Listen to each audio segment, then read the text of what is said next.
Obviously, the environment down here is all salt. The ceiling's salt, the floor is salt, the walls are salt, and to an extent, the air is salt. And you breathe that in, and you can constantly taste the salt.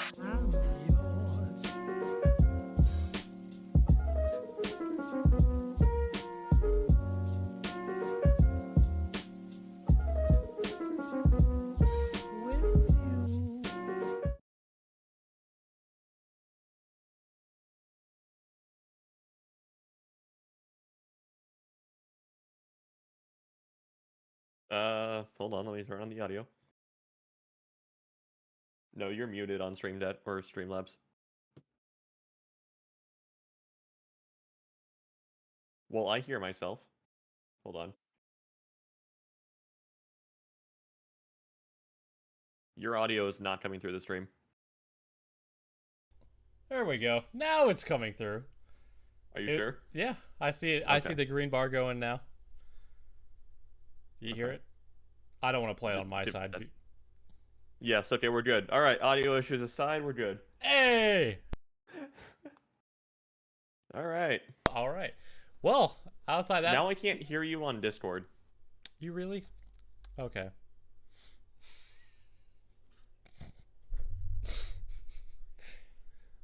Why?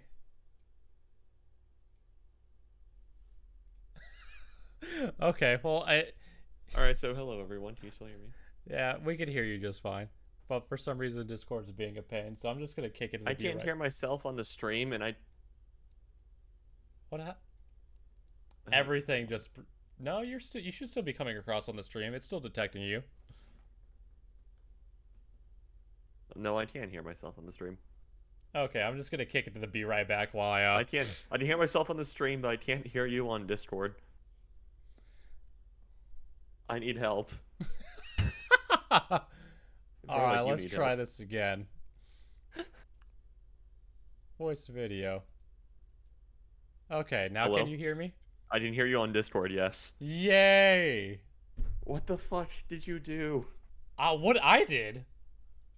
There we go. I'm back now. I We're didn't back. do anything. Okay, so what it was, I had Discord set up so that it was, just detecting my mic. On Streamlabs, it said that that my mic was being that it said my mic like it usually does, but it wasn't detecting any audio for some reason. So I just went into the settings of that, went to default, then reset it back to my mic, and then it started working there. And then for some reason it broke in Discord when I changed it in Streamlabs. I don't know, dude. I just work with what I'm given. Alright, well, wait, I can hear myself and you on the stream now, so we're good, and then I can hear you over Discord, so let's do the intro. Should we, though?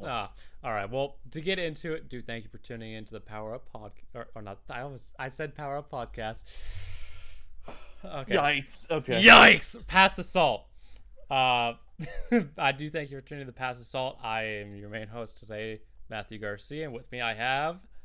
Taylor Evans, how are you? How's it going? And my dog, too, Chloe. Bye.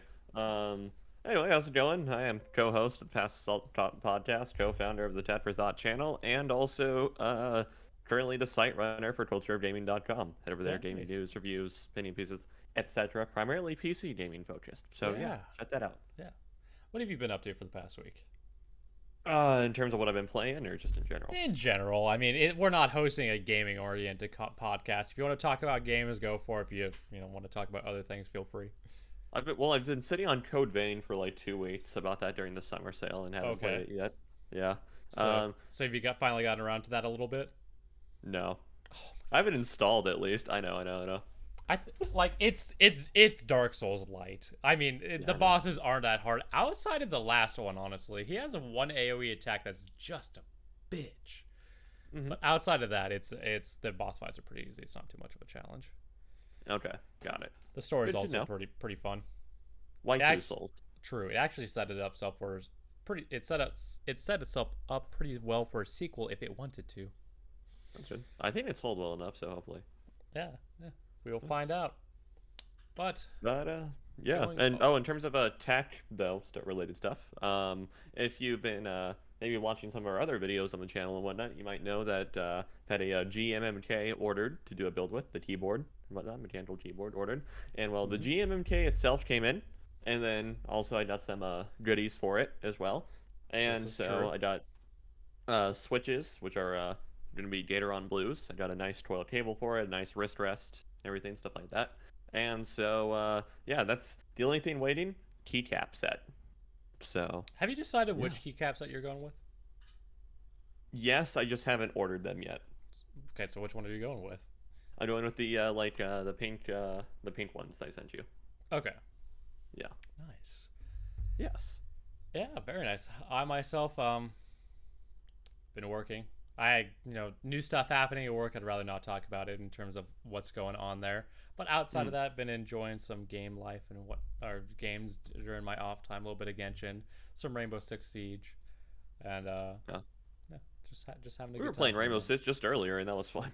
Yeah, I had a 1v4 clutch that was just insane. Oh, chef's kiss. Yeah, you have to admit that turn on Blitz though.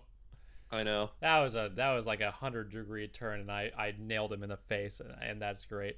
But you know what is also great? Those people who subscribe to our channel. Yes. So if you feel like we've earned it, we do appreciate it. We're striving for that 100 subscriber goal mark so we can get that nice custom URL. I know we've actually had a spike recently with some of our views thanks to the NVIDIA video that I made. That went gangbusters a little bit. It went gangbusters. It actually got recommended on a video from NVIDIA directly. Oh, that'd be why. Yeah, okay. Yeah, that'd be why. It was like one of their supercomputer related videos that they published recently. Okay. And my video SEO'd correctly. Yes, Congrats. I did. And with it, we got a nice bump in viewership, hour marks. I like it. But we are also, we still need those subs. We need that growth. We do also ask that if you feel like it, share the live streams, share the channel, go to our Twitter, retweet that stuff. Our Twitter is, tech_for_thought. Do appreciate any service you guys can give us on that front. You know what else we have now? Huh. An Instagram. Ooh, finally. Ooh. Has anything posted on it? Nah. Damn. Should I post something right now while we're live? Why not? Here, I gotta go from tweet out, by the way. Yes, I did. It should have. Okay. The exposure is so bad. Discard. Should we give it one more shot? Oh my god, it's difficult. I know what I'm gonna do actually. Turn the camera around. I'm just gonna take a picture of us on Discord. God, okay. Send that to my story. All right. I don't know what is our Twitter handle? Or that's right. It's just at tech_for_thought is our Twitter. So hit us up over there. No, I meant on Instagram. The handle for Instagram. I don't know. It's actually similar to tech_for_thought, but instead of the number 4, it's actually the correct spelling of 4. Oh, consistency is key. I just want to point that out. Consistency is key. People were not consistent. That's true, but we are getting better at it. We have done the podcast consistently. We've gotten videos out, 1 or 2 videos out a week pretty well. We've got a couple lined up this week. But you know what else is lined up for stuff? Cultureofgaming.com. Yeah. A bunch of articles in the works going. Had to send a bunch back to their writers, so that was pretty cool. So yeah, maybe this next week start getting a good schedule of content going. I want to shoot for at least an article per day as usual. So yeah, try and get that schedule worked out and whatnot. Nice. So yeah, share that as a post. I have to crop the photo. Okay, whatever. All right. Okay, we're good there. Mm-hmm. There, done. Nice. But yeah, we actually have an Instagram now. We finally got around to that. Sean is more of our social media guy. I just tend to post stuff when we go live and whatnot. But I think that pretty much wraps it up for the intro bit, wouldn't you say? I would say so, yeah. So let's get right into the news. All right. Well, Matt, can I ask you a question? Yeah, go for it. Have you ever been on the go like, doing stuff like, maybe riding around with your girlfriend or something, Mm-hmm. it's be like, ever thought to yourself, you know, damn, I really wish I could play Ori and the Blind Forest right now. Yeah, that's what I got my Switch for. Oh, okay. Oh, that's right. It's on Switch. It doesn't work for that, does it? No, it Yeah. doesn't. All right. Well, okay. So we're talking about the Steam Deck, right? Just that's a lot of completely killed that. Yeah. Thanks. All right. Anyway, Steam Deck. Let's talk about it. Let's talk about it. Let's talk about it a little bit. With it, the most That's on gaming. Switch too. God damn it. Yes, there is a surprising amount of stuff that's on Switch. Let's be honest here. Yeah. Doom. Okay. No, on I Switch. got one better. I got one better. Have you Okay. ever? Okay. Let me review it. Have you ever been like, going out and about with your girlfriend? She's doing Yeah. whatever, like shopping, whatever, and you're just kind of like there, right? Have you ever Yeah. really wanted to play like Kerbal Space Program all of a sudden? Just No. come to your just play Kerbal. You want? Never mind. Never mind. To be fair, I'm not a big Kerbal fan. Okay. Not like you. Yeah, Third no, time's the log, charm. log. Third time's the charm. Okay. Let's go. Have you for ever wanted to, just play, same premise, right? Been Yeah, out and about with your girlfriend, without my shopping, girlfriend whatever, doing shopping whatever. or Yeah. like whatnot on the go. Yeah, exactly. Ever wanted to play just Dark Souls 3 on the go? I don't think they have Dark Souls 3 on the Switch. Exactly. Okay, you got me there. Yeah. Let me- They only have Dark Souls 1 remastered on the Switch. That's what it is. I was trying to remember. Yeah. Yeah. All right. So yeah, my point still stands. Huh. Oh, I could write a caption. All right. So the Steam Deck got announced the other day, and I am failing with the stream right now. But yes, the Steam Deck did get announced the other day. It is basically a beefed up Switch. What is this components? Does this I hope they go into it with this. There it is. all right. Yeah. So speeds and feeds, as they call it, compute processor has an AMD APU with Zen 2 architecture, 4-core, 8-thread, 2.4 to 3.5 gigahertz to 448 gigaflops of FP32.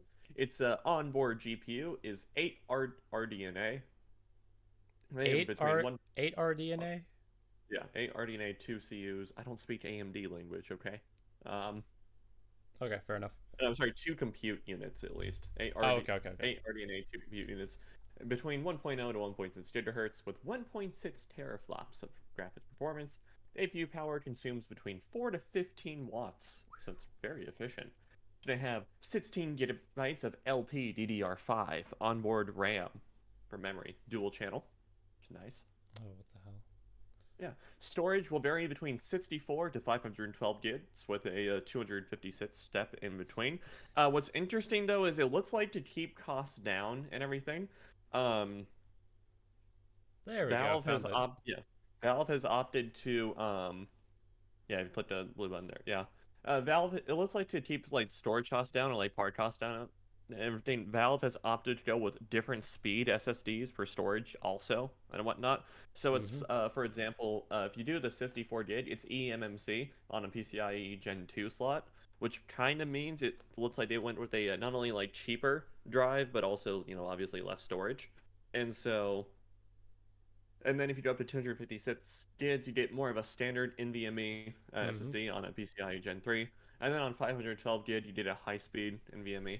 So it is worth it, not just for storage, to maybe opt for the higher-end model. They also do include that micro SD slots for some expansion, because we all know, thanks to consoles, that 512 gigs is not going to cut it. Right, exactly.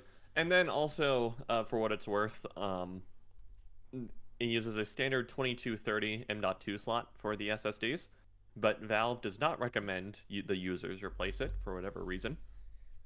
Just probably, making sure they don't mess with, components and what you would expect people to say of don't mess with my stuff. Oh, I accidentally hit F11. Nope. And it has all sorts of I/O to put your average MacBook to shame, honestly. Connectivity, audio, power, expansions. Yeah. It's got a USB. Has a headphone jack, which is already doing better than my phone. It's true. Yeah, it has HDMI, DisplayPort, etc. All that fun stuff. Its onboard display is kind of weird to me. It is a 1280 by 800 pixels on Mhm. a 16 by 10 aspect ratio, Mhm. powered by an IPS LCD. Okay, that IPS LCD is going to be just fine for it. But Yeah. 7-inch diagonal with only 400 nits brightness.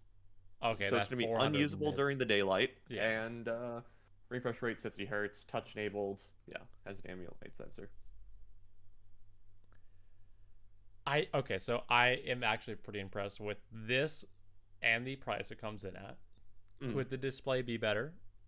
Yeah. I mean, it definitely can be. I think they definitely left some real estate there that could be done more properly. I find Uh-huh. I'm with you. The 16 by 10 just feels weird. Yeah. 16 by I mean, 9.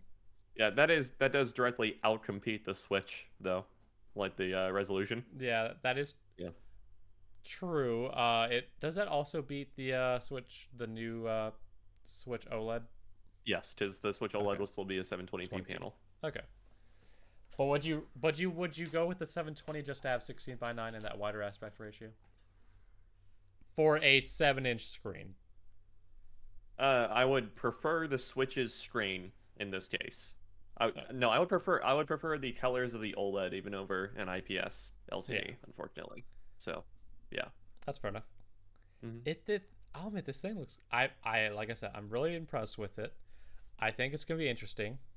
But I don't know. It just feels kind of like a weird spot because I don't know. Like lifespan of battery life is just gonna be poor on this. I imagine. Like, what's their claimed like battery life on this thing? I don't think they make any claims about it. Audio power, 2 to 8 hours of gameplay, 40 watt-hour battery life, with 2 to 8 hours of gameplay. Very variable. Yeah, if you're playing Stardew Valley versus Doom, I guess. Yeah. Do you think you're gonna pick one up? I don't know. Um, honestly, honestly, my honestly my like Switch has just become a like was pretty much relegated to being a Legend of Zelda machine. Yeah. So I don't. I don't know what it You comes got a to. Huh? Metroid game for it at one point. Oh yeah, Samus Returns. No, Samus Returns was on the 3DS. No, there was. I thought there was. You're right. Yeah, there hasn't been a Metroid game on Switch until Metroid There was Dread comes out on Federation the Switch. Force, which I was a 3DS, and I thought Samus Returns was on the Nope. Switch. Okay. Long may the Switch live. To be fair, Right. When we have the power of a PC, it's a little bit of a different story. Right, I was gonna make that point too. It was basically like, so this is like essentially a portable pre-built gaming PC, which is kind of cool and everything. Just like, it's like the Switch is the whole like portable home console and whatnot. And Yeah. I know it seems weird kind of like giving the comparison between like this and like a Switch and whatnot, but I mean, it honestly begs the comparison, It really Yeah. does. Like the design, everything, stuff like that. And so, it is cool. It's like the Steam Deck is cool, but at the same time, it's like I have a pretty high-end PC, and it's like I enjoy the experience so much on that I would much rather play whatever on it as opposed to this. A more cut down experience and whatnot. Granted, there is going to be like a time and place for this, I'm sure, and some people who are maybe traveling a lot and maybe just like enjoy their. This is honestly, I don't think this is really like a AAA runner of stuff either. And everything. So I it's don't like think I it's think meant for the American audience. It's definitely No, I more don't think so. Asian oriented, in my opinion, because they're a lot more on the go with this type of stuff, and I know we've seen how well the Switch has done in Asia. Mhm. It's kind of nutty. Yeah. So this will do really well over there, depending how. It's we're also, looking as I said for. though, I don't think it's really like AAA oriented either. Like I'm sure I would not want to play like Doom on this thing. Honestly, I think this is like this really suits like third person stuff, especially like platformers and everything, which Mhm. Steam of course has an overabundance of. This is true. So To be yeah. fair, with most of those platformers, you can imagine they're just already kind of being on Switch, depending on how well they've done. Right. But it's one of those things like we kind of have to wait until we see it and get it in our hands, because Hmm. obviously, like they managed to get Doom Eternal running on Switch, Right. so there has to be some hope for this thing, especially with it's definitely more beefy compared to the Switch. So I think there's a. But I don't think you should be playing Doom on Switch, honestly. You shouldn't be playing a lot of things on Switch. Right, exactly. But people still do. So. Yeah, I mean, it's not going to stop people from doing whatever they want. Gaming is gaming. They'll find a way. Yeah. But I don't. Yeah, I mean, it's one of those announcements that's still just so new that we kind of have to see more video footage of it, like with somebody reviewing it or playing it or something, to be able to get more stuff. I want to see benchmarks for it, honestly. That's going to be a thing.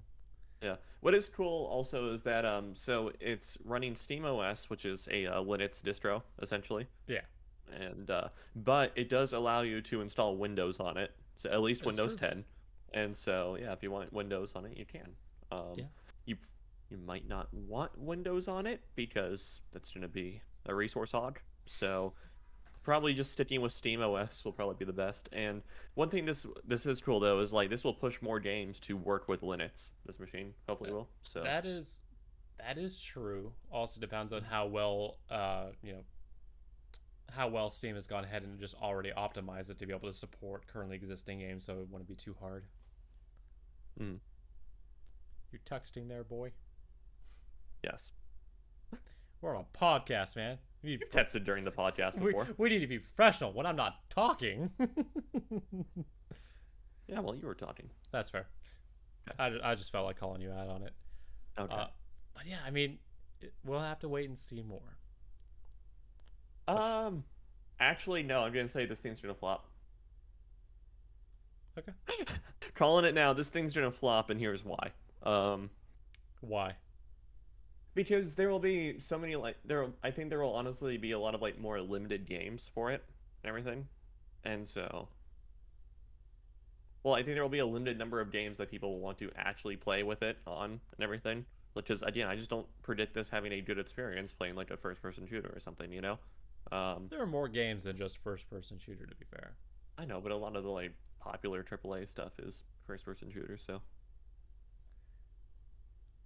I mean, like, yeah, like the stuff that we deal with, yeah, but there's other things that are not necessarily. I mean, there are various, I mean, just to name some from last year, Hades. Yeah. I could pull up a list, but there are other things that are. Let me actually go back to the page, and I could just look. Oh yeah, okay, it'll work for like. There are lots of popular games that aren't like that and everything, but yeah. But yeah. I don't know. I guess maybe another point. I'm honestly just really let down by the screen on this. For being a portable system at a measly 400 nits brightness, this is going to be completely unusable if you live anywhere where the sun shines at any given time. People will be able to play Among Us with this. I know. Well, you do that on your phone. Yeah. It's not going to stop people from doing it, though. True. So, yeah, I don't know. I don't think, just like Valve's previous hardware record, I don't think this is going to do too well, honestly. Time will tell. Okay. But you know what else we'll have to find out what's going to have to do pretty well on? The 12,000 series from Intel. With it, we've had some certifications and specs leak, or more, not necessarily a leak, but stuff has been certified for the 12900K, 12700K, and 12600K. All the Alder Lake CPUs. I believe this is the one where they're making a transition to like 12 or 10 nanometer. Yeah, I think there's going to be the reduction in the process just a little bit. Well, brought to you by videocards.com. Just kind of going over that real quick. That baller supply chain leaks. True. They have access approximately everywhere. It's kind of insane. The specifications are supposedly based on qualification samples, which, from what we have learned, has been distributed to Intel partners in the past few weeks. Those specs are expected to be final, as Intel does not tend to change QS specs before they go into mass production as retail units. The post is saying is that while this is still like this certification link is still a rumor and everything, if this turns out to be like an actual like a true thing and everything, this will be the specs that they ship with, because they can't like sell. They can't turn back now. Yeah, exactly. So this is if this is true, this is what Intel is going to be shipping. The post reveals the specs of 3 processors: Core i9 12900K, Core i7 12700K, and the Core i5 12600K. The specs are Why not divided. just call it the 12500K with the I know. i5? I9 12.9, i7 12.7, i5 12.6. Think. Okay, Think, Intel. Think. I know. Okay. But with it, the specs are divided into P core and E cores. This is because Intel Alder Lake CPUs feature Intel hybrid technology, which is a marketing term for heterogeneous architecture that will be used by the 12th gen cores. The P cores are the high performance cores, or in short, big cores, while the E cores are more high efficiency cores. So P performance, E efficiency. From other leaks, we have already learned that big cores is based on the Golden Cove microarchitecture, which small cores is supposedly using Gracemont. Why? Honestly, mobile. But then just make mobile chips. These are desktop I know. CPUs. I think it makes the transition to mobile easier. And then also, I think you know what that little like. All right, so you know how on the motherboard there's that big like 24-pin power connector and Yes. whatnot. You know how they've kind of phasing into like that new 12-pin one or whatever, right? Kind of, yes. Okay.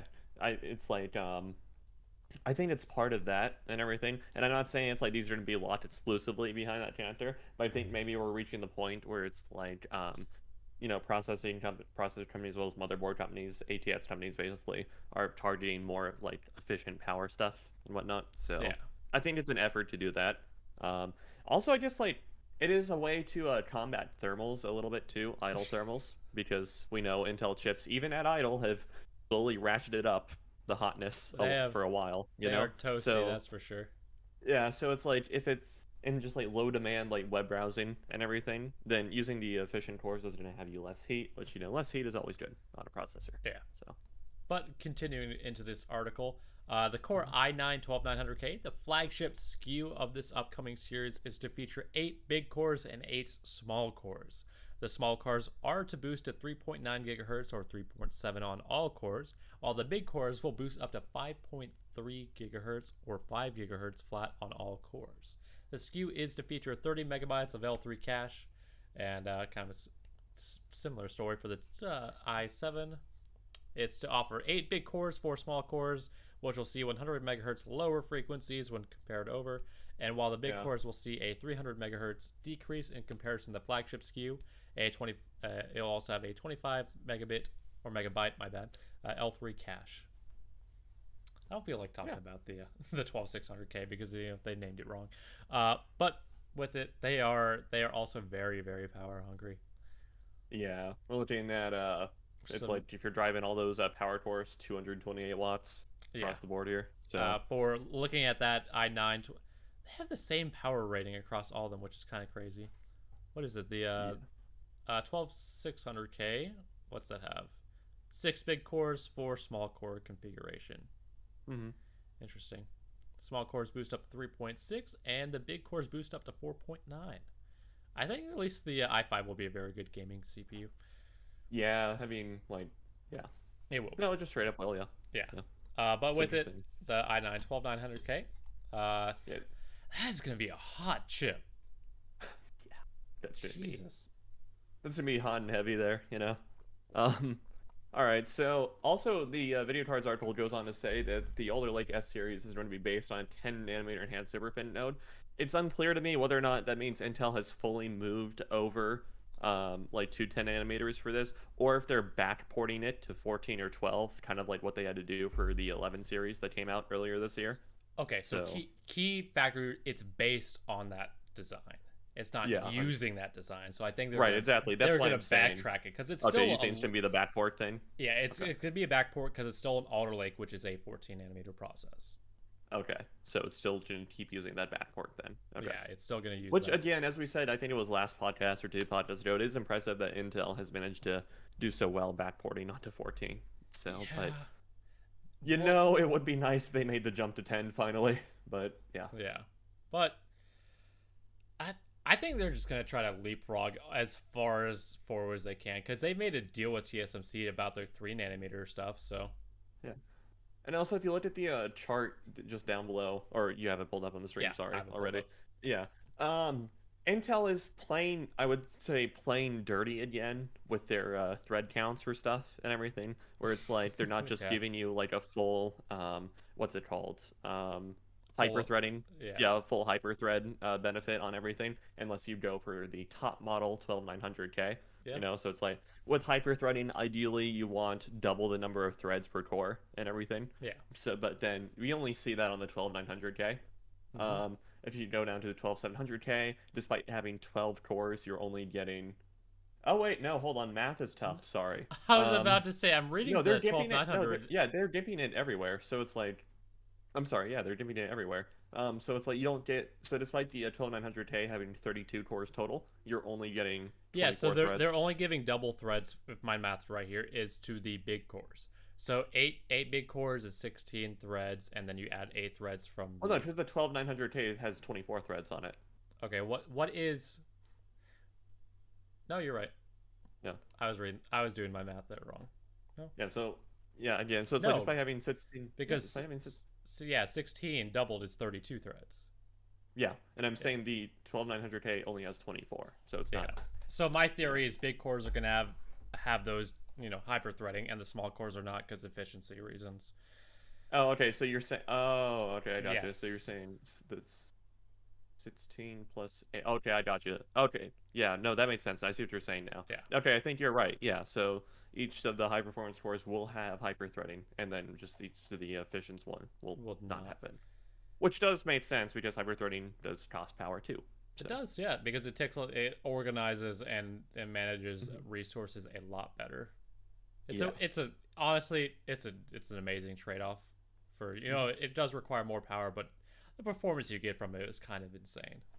Yeah. It is also nice to see that the all-core boost goes up to 5 on the 12900K just by default. You don't have to. That is true. I know with that's true by default. I was gonna say with the AMD 5000 series, they've been getting 5 no problem. Mm-hmm. I've honestly considered, because right now in my system I have that 3900X. I've looked at a 5900X because it's literally just plug and play with my system, and it's the same exact power wattage, but I get extra, half a gigahertz or more. Mm-hmm. I can't overclock it because tiny micro build. Yeah, that I'm surprised doesn't have issues. Yeah, and you know how Intel most famously kind of shit the bed when it came to getting on the PCIe Gen 4 train. That's a little bit of an understatement, but yes. Yes. Okay. Anyway, they had to wait all the way till Tiger Lake for it. Yeah. Anyway, well, Intel is not going to let that happen again because these 1200 series of stuff will already support DDR5 memory as well as PCIe Gen 5 standards. So good job, Intel, getting ahead right there. Go Intel. Yeah, good job.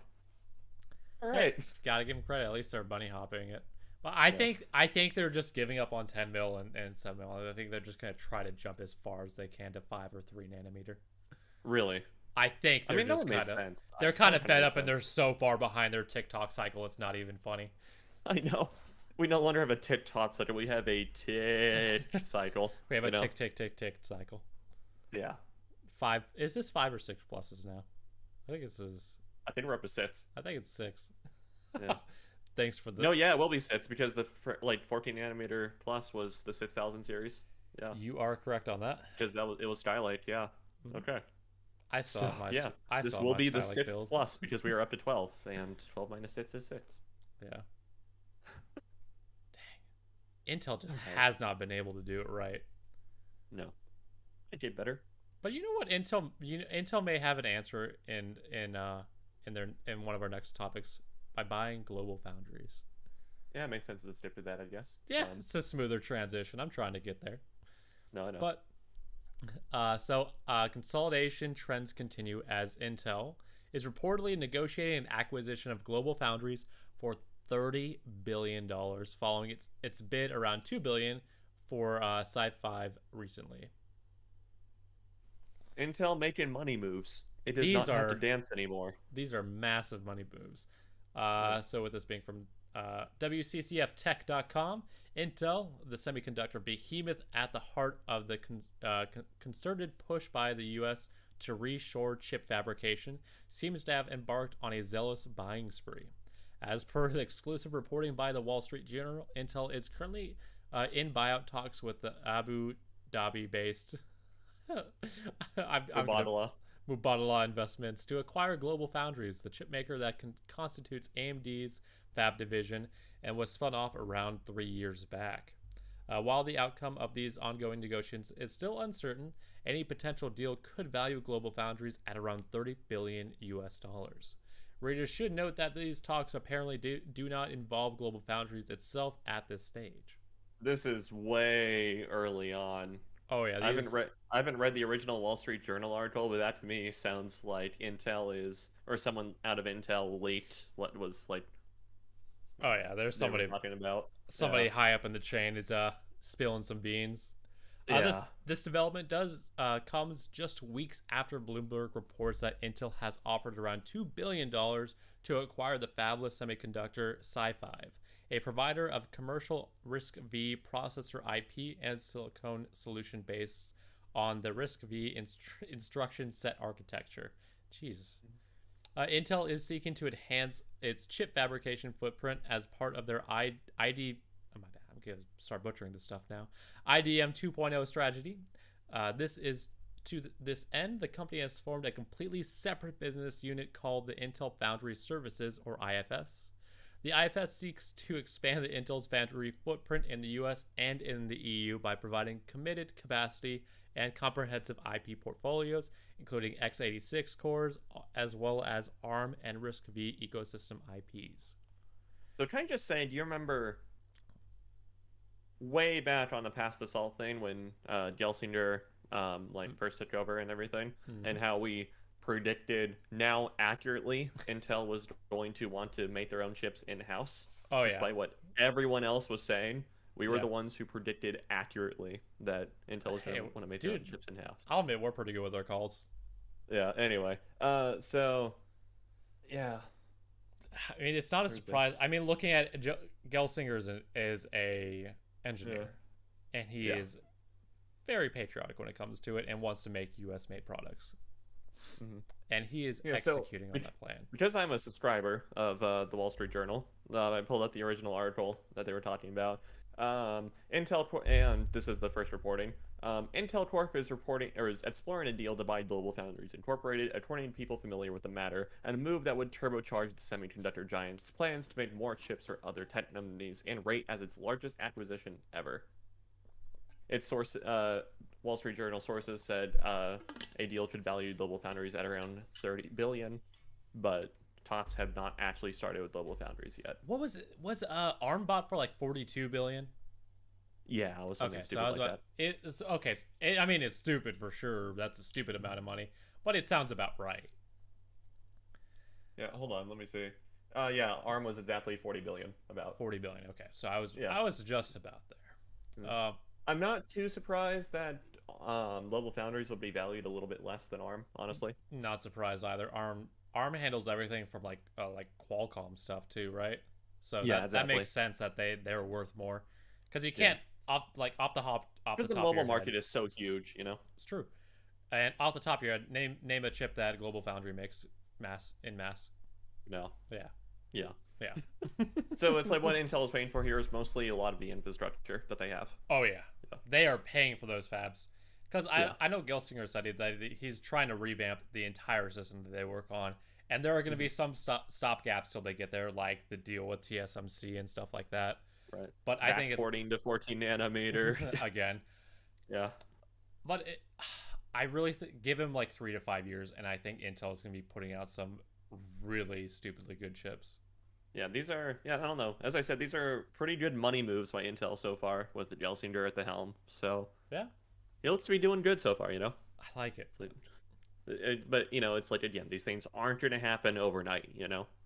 So. They take time. That is for sure. Yeah. What is nice, too, is that this is a U.S. company buying a U.S. company, according to U.S. companies. So, bringing it back home. That is true. That is very much true. U.S. company bringing it back home, which I can always appreciate. Yeah. Taking a little bit of a different turn, while we're talking about big name players, let's talk about NVIDIA. Because recently, there was the 30 Ti Oh God, card. is this another graphics card you can't buy? I can't wait. Oh, whoops. There we go. With it, yeah, NVIDIA GeForce RTX 30 Super Ampere GPUs headed to desktop and mobile platforms. And production build starts this quarter, apparently. This comes from WCCF Tech as well. I don't know. Like, where does this fit in the lineup? If there's a chip shortage, then how are they getting chips to make this damn thing? I don't understand. Well, it's honestly, so it's like honestly, it's like as more research has gone into it, calling it a chip shortage is kind of weird. It's more because it's not a literal supply side shortage. It's more of like you hear about these companies having chip shortages because they screwed up their order placement and everything and screwed up their order of operations. Well, because it's like one of the big things where it's like why car manufacturers can't get chips is everything is like when demand crashed for things last year because everything shut down during the pandemic. Like all these car manufacturers, like they canceled their orders for chips and everything because demand for automobiles crashed and whatnot. And then it recovered a lot quicker and a lot higher than they thought it would, so they had to replace their order, but they got put to the back of the line. Whereas companies like Apple and I guess NVIDIA too, I don't know, NVIDIA too, never canceled their stuff. That is true. They never canceled their orders. But you can't deny there was a demand spike across the board. Right. No, there was definitely a demand spike, and it was definitely, and yes, things were impacted by. I'm saying more at this point. It's like it's just TSMC and other manufacturers playing catch up at this point. With it, they are turning out. Like TSMC has said that we're running our stuff basically full capacity, 24/7. So there's not much we can do outside of just building new infrastructure. Which again is on the timescale of years and not months or waits to figure out, Which Taiwan and South Korea are investing very heavily into that right now. It's actually really nice. And so is China. That is true. But if you want to hear about that, make sure you're subbed to the channel because we got a video coming up on that soon. Hey. All right. Nice.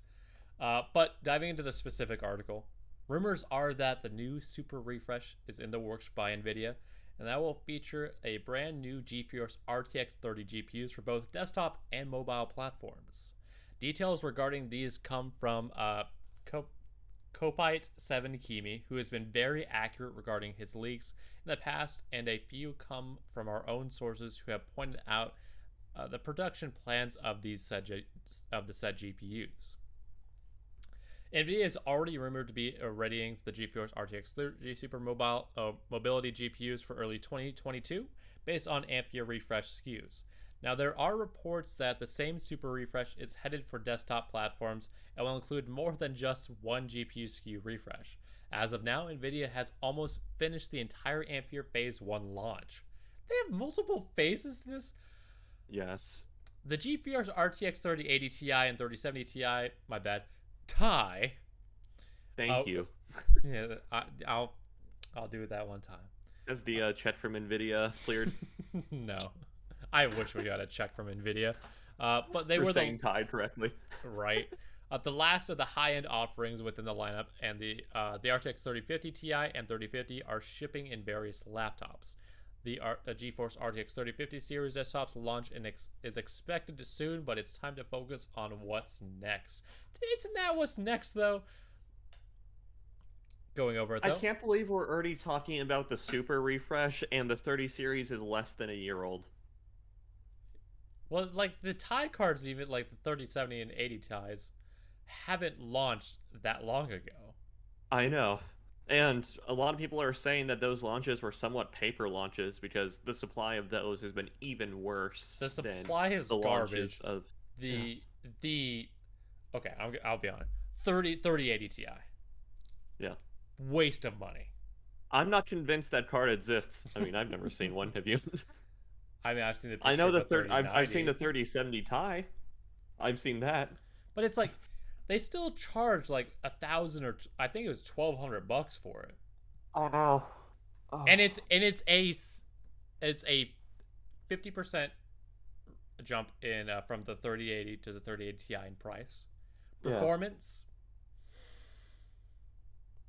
10%.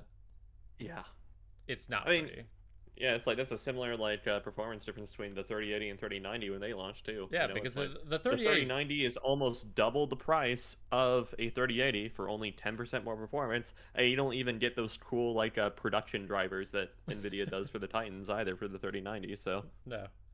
Um, yeah, but like the 3080 Ti is pretty much a 3090, $300 yeah, cheaper. nice. Still not worth it because Do that's you think NVIDIA will now give you production drivers for the 3090 in order to incentivize you to get it over the 3080 Ti? No. no, because they're just Yeah. gonna make you buy a Quadro at that point. Okay. I mean, it's So salty. Yeah. me. Yeah. Oh, No. I'm past assault. I know. I know. Um, I know. I know. But yeah, I mean, like I had a video about this that blew up, like we talked about earlier. I am baffled by the decisions that Nvidia are making right now because they make approximately no sense to me. I don't. God, I don't like. The 20 series was very long-lived, and the 20 series was so long-lived because they iterated upon it with the ties and then the supers, and then they at the same time they also had the 16 series out at the same time, and it was like confusing. And while I don't think they might do like a 17 series with this anymore, I still don't like the whole super designation either, or like the super Okay. refreshes, I because this is just a way of delaying more and more space before the next architectural like improvement. the 40 series I expect to come out end of next year. Let's just say that. Yeah. But with it, it's just where do you fit it up in the lineup? Because we already have cards that are within single-digit performance of each other. Mm-hmm. It's like, unless it's a super good deal, it's not worth it. Right. As I've stated in the other video, you could just allocate those resources just to make more cards that you already have on your list, or to or to the production side to be able to make more cards in the future. Mm-hmm. This just baffles me. That's one of those things. And then also,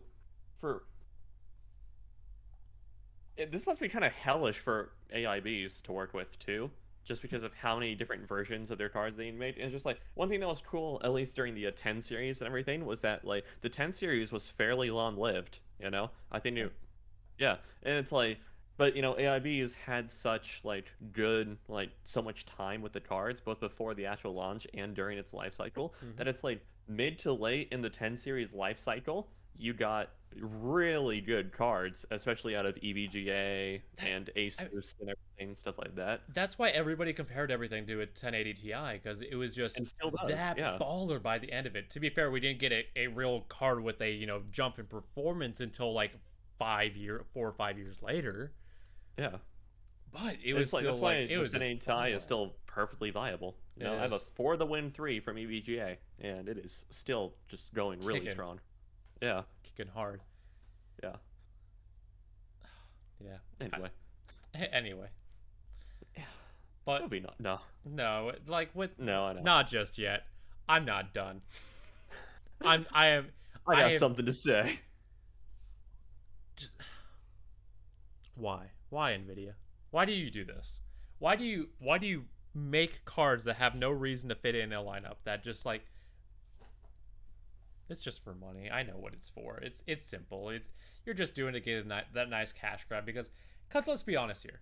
Your cards are already selling out as is. They're not staying in stock for more than a day or two at most online. And in person, they're there for a little longer, but it's still going like hotcakes. Yeah. There's no reason for this. Yeah. Okay, now I'm ready to move on. No, again, what's going to be a little bit more insulting too is like if all of them just clock in under the 3090 slightly. Oh, you know they are going to. Like if the 3080 Super clocks in under the 3090 slightly. Yeah, it's going to. And then it's like then the 3090 just sits there. I don't have a single question that's going to be the case. Yeah.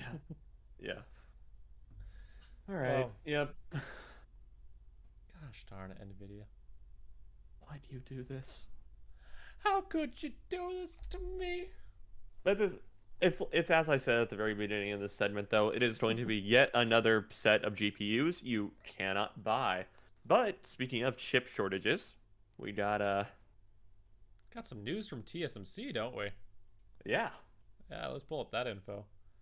From WCCF Tech as well, because they are an amazing news aggregate, let's be honest here. Apparently, yeah. They do rumor churn a little bit, but... That's true. Them and Tech and Tom's Hardware are like my 382 goes.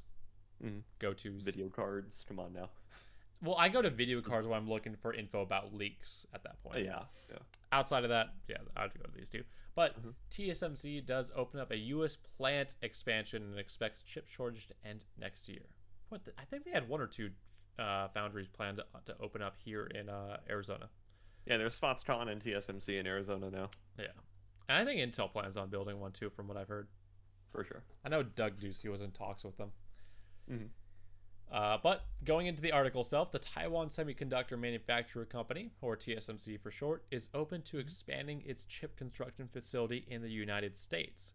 Confirmed to company officials during its earnings conference for the second quarter of this year, TSMC, the world's leading contract chip manufacturer, has been thrown into the limelight following the American sanctions against Chinese telecommunications firms Huawei Technologies Ltd. And I don't know if the article will ever mention this, but basically why that becomes an issue is because TSMC is just about done with another fab built in Nanjing, China. Yeah. So, yeah. It's true. And with it, and the ongoing pandemic resulting in a demand increase for semiconductors and strained global supply chains. They said demand increase. They at least are saying it right. I'll give them that. It's not a chip shortage if every chip company is making record bank. Let's be honest. Yeah. Do you remember how much shit Jensen got for saying it's not a supply issue, it's a demand issue? Yes, and I applauded him for it. Yeah, anybody who's taken any degree of advanced economics knows why that's the case. Yeah. You know. But during the event, TSMC's Louis Dayan, I probably said that wrong, also shared details about the ongoing chip shortage, which has affected automotive and consumer electronic products. He believes that the supply situation will improve in the third quarter of this year. And, so this quarter. Yeah, this quarter. So which is why we're also seeing, like prices come down across the board for like, I go to China.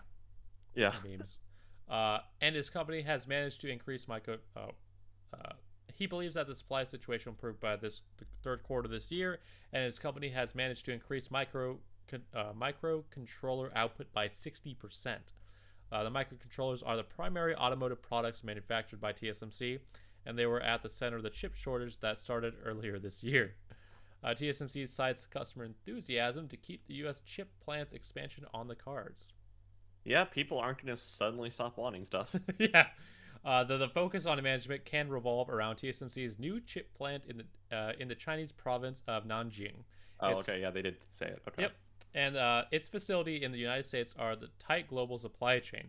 Prior to today's events, market rumors in Taiwan speculate that the United States was pressuring TSMC to hold its expansion plans for the Nanjing plant.